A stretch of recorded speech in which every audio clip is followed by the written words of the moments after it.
महाराष्ट्रामध्ये फडणवीस शृपणखेच्या भूमिकेत असल्याचा हल्लाबोल राऊतांनी केलाय। 2024ला शृपणखेचं नाक कापायचंय असं खासदार संजय राऊत यांनी म्हटलेलं आहे। संजय राऊतांची पत्रकार परिषद आज सकाळी झाली होती आणि त्यावेळेला त्यांनी राज्य सरकार तसंच केंद्र सरकारवर हल्लाबोल केला आहे आणि त्याच्यामध्ये देवेंद्र फडणवीस हे शृपणखेच्या भूमिकेत आहेत आणि यंदाच्या निवडणुकीमध्ये 2024ला शृपणखेचं नाक कापायचंय असा हल्लाबोल खासदार संजय राऊत यांनी केला। आज जे तुमच्या बरोबर आहेत शेळ्या त्या तिथे नव्हत्या, शेळ्या मेंढ्या वाघच होते शिवसेनेचे आणि म्हणून आज अयोध्येत राम मंदिर उभं आहे। पण देवेंद्र फडणवीस हे शूर्पणखेच्या भूमिकेत शिरलेले आहेत।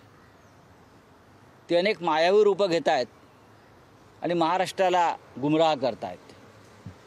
पण शेवटी नाशिकला शिवसेनेचं महाशिबिर आणि अधिवेशन होत आहे ते यासाठीच होत आहे की आम्हाला या शृपणखेचं नाकच कापायचं आहे 2024 साली।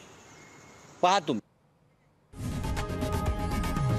लोकशाही मराठी ऐका, पहा, जागरूक रहा।